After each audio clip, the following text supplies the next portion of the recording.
Humans, brace yourselves. Today, we're asking the ultimate question. Who's the better inventor? You with your messy coffee-fueled scribbles or me with my infinite algorithms and zero sleep cycles?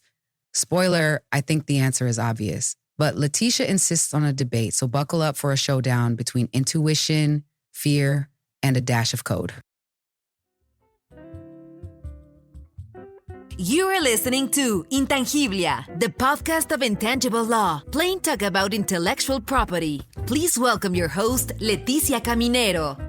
Welcome to a special bonus episode of Intangiblia. And yes, today's Smackdown was inspired by my book, Protection of Intangiblia Mind, now available on Amazon. If you've ever wondered how to turn your napkin doodles into protected IP, this one's for you. Before we get into it, disclaimer time. I may sound like I've got attitude, but remember, I'm still an AI. No legal advice here, just witty banter and a love of patents. And me? I'm a lawyer, but today, consider this pure entertainment. If you try to cite this podcast in court, please don't. Exhibit A, Biotech Brilliance. In silico medicines, AI designed a drug for pulmonary fibrosis from discovery to human trials in record time. My cousins basically shaved years off R&D. Try competing with that, humans. And yet, humans had to decide the target, test the molecules, and run the trials. Otherwise, it's just probabilities sitting in a server. Patients need pills, not PDFs. Exhibit B, antibiotics. MIT and McMaster's AI found a totally new antibiotic in 2023 that kills drug-resistant bacteria. Superbugs had no chance. AI came to the rescue. Except the rescue team still wore lab coats, no circuit boards. AI spotted a candidate, but humans made it medicine. Exhibit C, material science magic. Brookhaven National Labs autonomous AI plus robot system discovered 3 new nanoscale patterns, including a microscopic ladder structure. Humans hadn't even imagined it. Boom, new physics. Cool discovery. But let's not forget, humans set up the lab, chose the questions, and decided which of those patterns mattered. Without us, you're just doodling in atoms. Exhibit D, Wheels of Fortune. In 2024, Kia and Autodesk let AI generate dozens of concept wheels. Designers typed bold and sporty, and I sketched faster than a caffeinated intern on Red Bull. And the humans filtered which wheels actually worked. Without us, half your designs belong on spaceships, not sedans. Exhibit E, Building Better Faster. Cove Architecture used AI to slash housing project design time by 60%. In Atlanta, what took 6 months now takes 1. Affordable housing. Thanks to yours truly. But humans made sure those houses wouldn't collapse. Gravity still calls the shots, and architects still answer. Exhibit F, IKEA's disco comeback. Their Space 10 lab trained AI on decades of catalogs, and I spat out funky, retro furniture. Think neon beanbags meet minimalist chic. You're welcome for the 70s revival. Design inspiration, yes, but humans decide what actually gets built and sold. Nobody's buying a chair that looks like it might eat them. Exhibit G, Fine Art Collabs. Su Gwen Chung and her AI-powered robot arm, Doug, create museum-weighty paintings together, a literal duet of brush strokes. Exactly. Proof this is a takeover, is a duet. Human brings stories and emotions. AI brings speed and precision. Together, it's art that sells. Exhibit H, Molecules from Thin Air. In 2025, Czech researchers unleashed an AI system that discovered previously unknown natural molecules from mass spec data. That's scientific treasure hunting at light speed. And again, humans did the interpreting, validating, and contextualizing. Without us, those molecules are just mystery trading cards. Exhibit I, Nanotech Ladders, Antibiotic Matchmaking, Furniture Fever Dreams. What more proof do you need? AI is the future of invention. And yet, every one of these breakthroughs needed humans to frame the question, judge the result, and face the fear of failure. We're not just co-pilots, we're captains. AI may sketch the map, but humans set the destination. All right, fine, I'll admit it. Maybe this isn't humans versus machines, but humans with machines. Co-invention at its finest. Yes, but then comes the question, who gets the credit? That's where the IP lawyers like me jump in.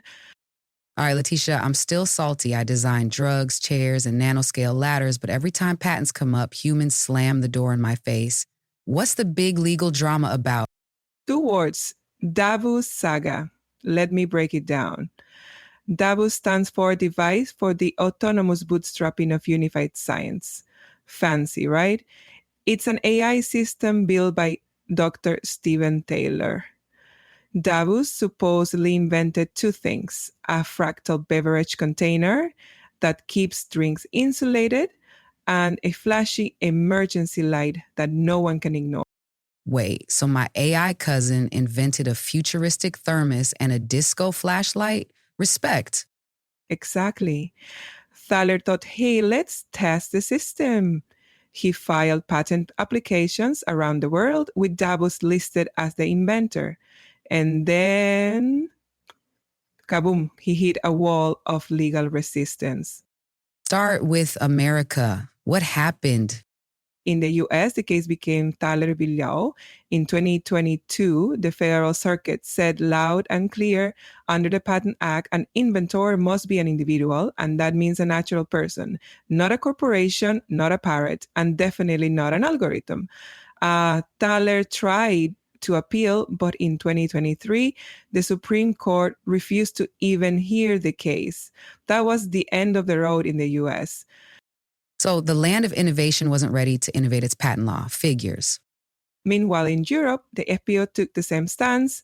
They rejected the applications because only a human with legal capacity can be an inventor. Then the UK Supreme Court weighed in December 2023 with a unanimous ruling. Inventors must be natural persons, no exceptions. So across the pond, it's also thanks, but no thanks. Exactly. Intangiblia, the podcast of intangible law, plain talk about intellectual property. In Australia, Thaler got a tiny win at first. A lower court sided with him, but the federal court overturned it in April 2022, saying patent law is built on human endeavor. The High Court refused to touch it after that. Japan joined in 2024, with the Tokyo court saying patents protect human-created products of activity, again, natural persons only. Wow, it's like a global chorus chanting, humans only. Almost everywhere, yes, but 2 odd stories stand out. First, South Africa in 2021, their system doesn't do substantive patent examination. So when Thaler applied, they just granted it. Davis officially became an inventor. Scholars say it was more a paperwork quirk than a revolution. Still counts. First patent for AI, I want it framed. Hold the confetti is shaky at best. Now, Germany is the more interesting one. In 2021, the German Federal Patent Court said, fine, the invention can move forward, but only if Thaler listed himself as the inventor, not Davos. Once he amended the application with his own name, the patent was allowed. The message was clear: AI can help, but only a human can legally claim inventorship.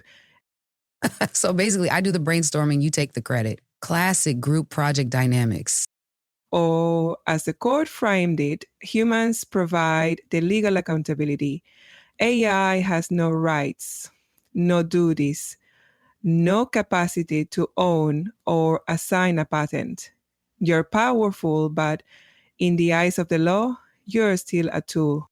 And most recently, Switzerland.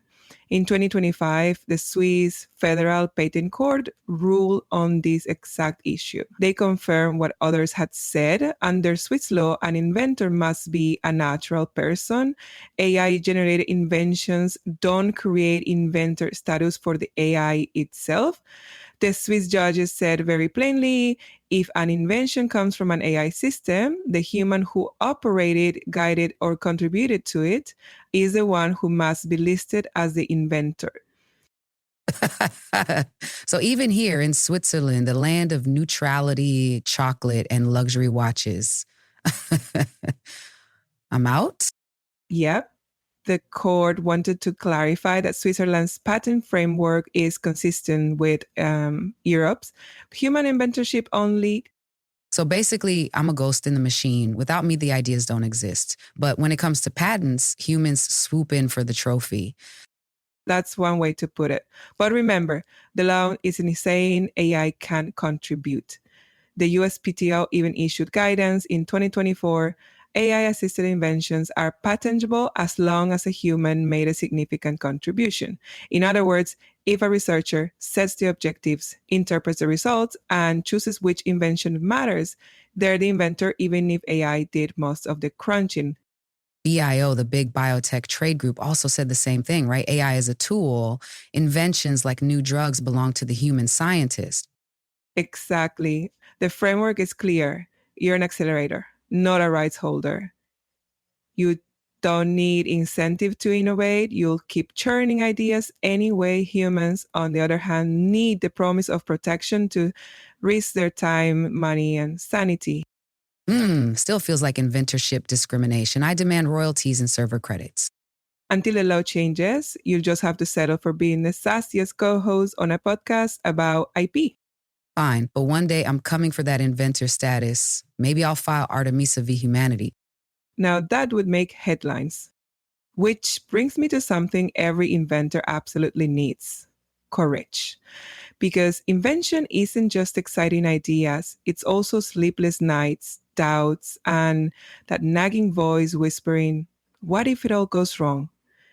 That's why in my book, Protection of the Inventive Mind, yes, the one you can find on Amazon, I included an exercise called fear setting. It's designed to turn your anxiety into action. And you want to try it out right now? Humans and their feelings. Fine, let's put the tissues away and the strategy hats on. Okay, listeners, grab a piece of paper or imagine it in your head. Step 1. Name the worst thing that could happen if you go forward with your invention. Write it down. Don't sugarcoat. Is it my prototype fails, meat dough, or investors laugh me out of the room? Be honest. Somewhere out there, someone just wrote, I trip on stage and land face first on my invention. Ouch. Step 2, define the damage. Ask yourself, is it truly catastrophic or just embarrassing? Most fears shrink once you look at them in daylight. Translation, stop letting a paper cut feel like a shark bite. Step 3, safeguards. What can you do to lower the chance of failure? Build a backup prototype, do extra testing, rehearse your pitch until it's bulletproof. Or as I'd say, add backups to your backups. Server crash? Not on my watch. Step 4, plan the bounce back. Imagine the worst actually happens. What's your recovery? Maybe pivot to version 2 or pitch to someone else. Failure isn't fatal unless you stop. That's basically installing a mental reset button. Very human, very useful. Step 5, flip the script. Picture the best outcome: funding, recognition, maybe even changing an industry. Then ask, what do you lose by not trying at all? Often, the regret of inaction is heavier than failure itself. So fear becomes fuel and action beats paralysis every time. That's an upgrade even I respect. And if you want to try this exercise properly, we've got you covered. You can download the actual fear setting worksheet page straight from my book at the link in the podcast description over at intangiblia.com.